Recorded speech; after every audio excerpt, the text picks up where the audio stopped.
Abertura, Rui Lopes, variante Stein desatrasada, linha com bispo toma C6. Depois de E4, E5, cavalo F3, cavalo C6, bispo B5, A6, bispo A4, D6, entrando na Stein desatrasada, uma opção das brancas de tentar vantagem é bispo toma C6 agora. E depois de B toma C6, D4, E toma D4. Aqui pode ser capturado de cavalo toma D4, que aconteceu na partida Visser e Winantz. Na partida que vamos seguir, Niboyer e Winantz, as brancas, 1993, as brancas tomaram de dama. E após cavalo F6, os planos do grande mestre belga são muito interessantes. Por exemplo, se cavalo C3, bispo E7, bispo G5, H6, bispo H4, roque, rocão, cavalo D7, bispo toma E7, dama toma E7, torre de H é 1, cavalo B6, dama D3, bispo G4, H3, bispo toma F3, G toma F3, dama E5, tentando um bloqueio na casa F4. Mas depois de dama D4, torre de A é 8, dama toma E5, torre toma E5, F4, termina o bloqueio e as brancas têm uma ideia de um contra-ataque pela coluna G.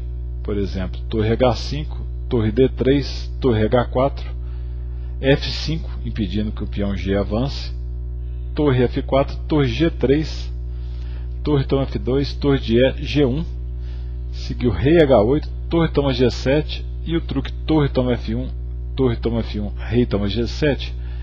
Apesar do negro estar com o rei mais ativo e a debilidade das brancas mais próximas do centro, as negras ainda podem tentar a vitória, mas as brancas têm boas chances de empate com o jogo preciso. A estrutura de peões está muito quebrada.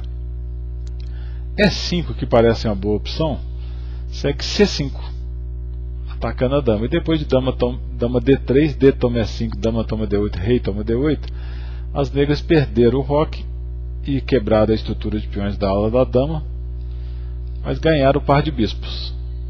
Cavalo toma E5, bispo E6, cavalo D2, cavalo D7, é uma manobra típica para tirar esse cavalo daí e melhorar o controle central. Cavalo de DF3, F6, cavalo C6, rei C8, cavalo A5, bispo D6, e a partida acabou em empate depois de uma longa luta entre Formanek e Winantz, 1995, na Antuérpia.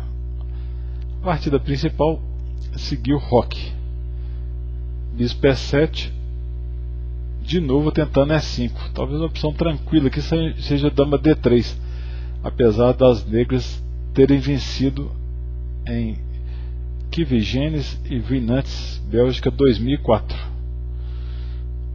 O Niboyer tentou mais agressivo E5, C5, a reação contra E5 é sempre essa aí, expulsando a dama branca, dama A4, cheque, bispo D7, dama B3, cavalo G4, bispo F4, roque H3, torre B8, dama D3, cavalo toma E5, as negras completaram o desenvolvimento, cavalo toma E5, bispo B5, C4. Interessante que era cavalo C4. C4 não é bom devido a D toma E5, dama toma D8, torre de F toma D8, bispo toma E5, bispo toma C4, e as negras têm clara vantagem, as peças estão bem melhor colocadas, as torres já nas colunas abertas, além do par de bispos. Então as brancas não deveriam ter jogado C4 ali, agora ficaram inferior e perderam após torre C1, torre D5, cavalo A3, bispo D3, bispo C3, C4, cavalo C2, bispo C5, cavalo E3, torre D7, torre D1, torre de D8, torre de A C1, torre E8, torre A1, F5, cavalo D5, bispo D6, bispo D4, C6, cavalo E3, F4, cavalo F1. A restrição das peças menores na luta do par de bispos é muito importante. Bispo B4, bispo C3, bispo toma C3, e as brancas abandonaram.